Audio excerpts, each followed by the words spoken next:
Welcome to the next episode of the Dark Web Deacon. So let's check our secure connections, adjust our hoodies, and as always, be sure to like, comment, and subscribe. It's time, ladies and gentlemen, for another Dark Web Deacon movie review. Let's all hope we don't have another dark web dumpster fire on our hands.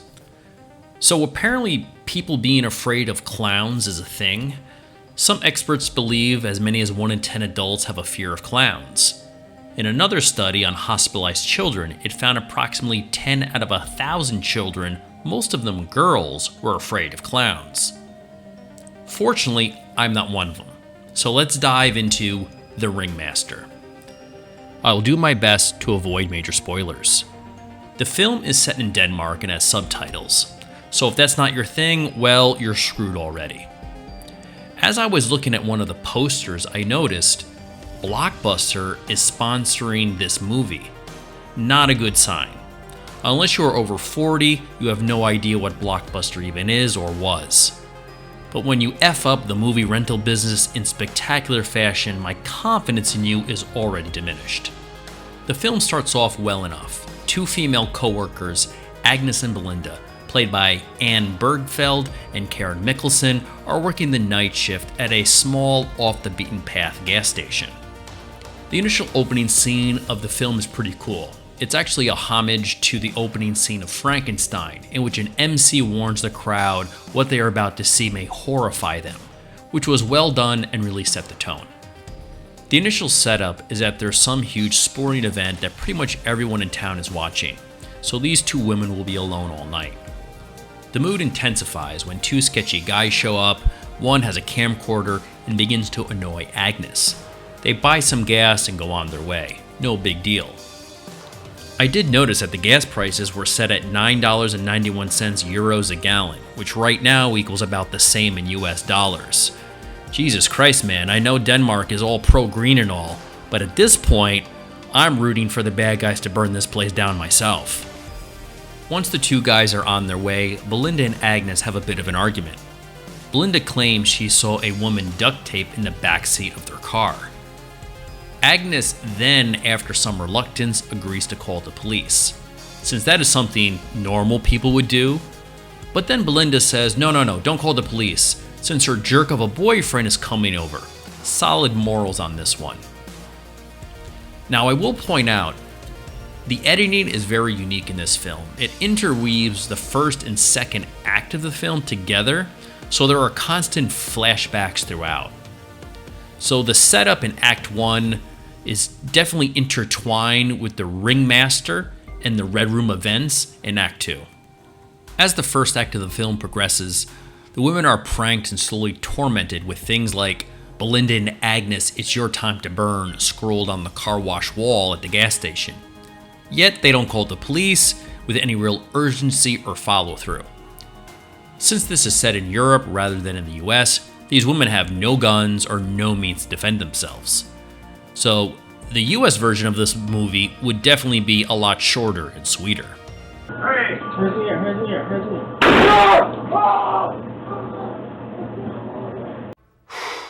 Boy, that escalated quickly.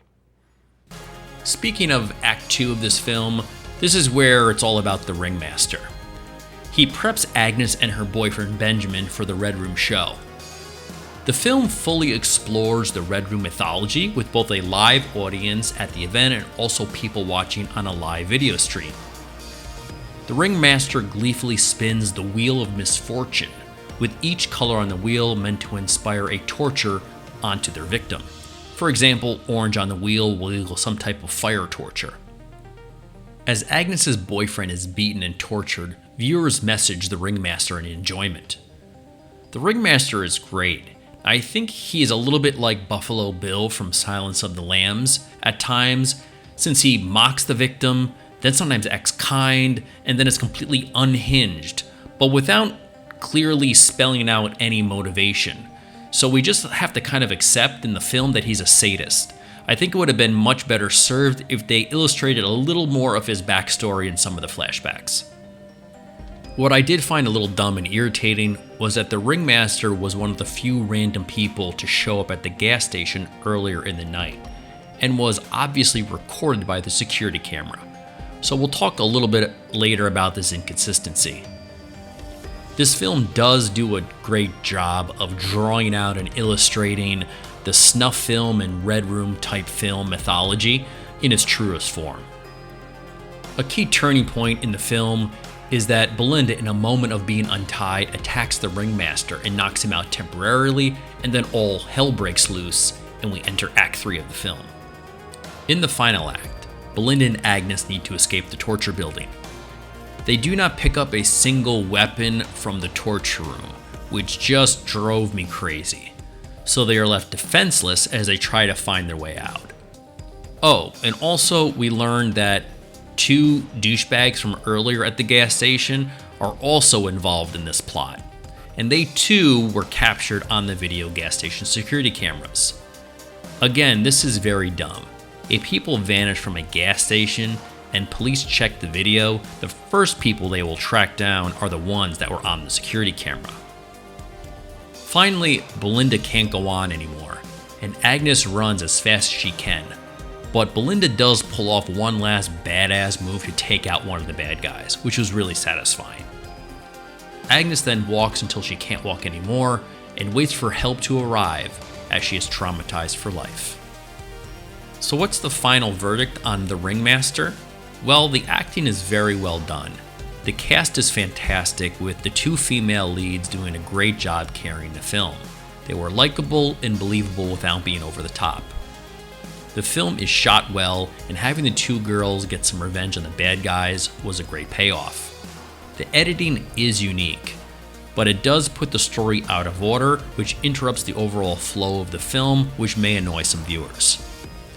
Finally, the film has some impressive practical and makeup effects. My 2 biggest issues are with the writing and the plot overall.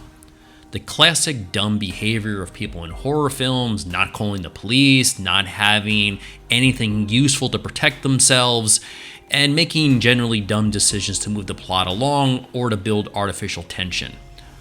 Along with people doing this type of red room snuff film would need to be smarter. You don't kidnap someone who just an hour earlier you interacted with on a recorded security camera. It's just sloppy writing overall, and at the very least, they could have set it up that the camera was not working or something. In the end, this is not a Hostel meets The Purge, as some media reviewers have suggested. I view it as more Saw meets Unfriended Dark Web. Also keep in mind, The Ringmaster is a US title. You may also find the film under its original title called Finale. Overall though, I would recommend this film and give it a solid 1 thumb up. Check out the Dark Web Deacon merch store. We have high quality t-shirts, accessories, and signature hoodies of course, and become a true Dark Web enthusiast and VIP. New videos are published every Monday and Thursday.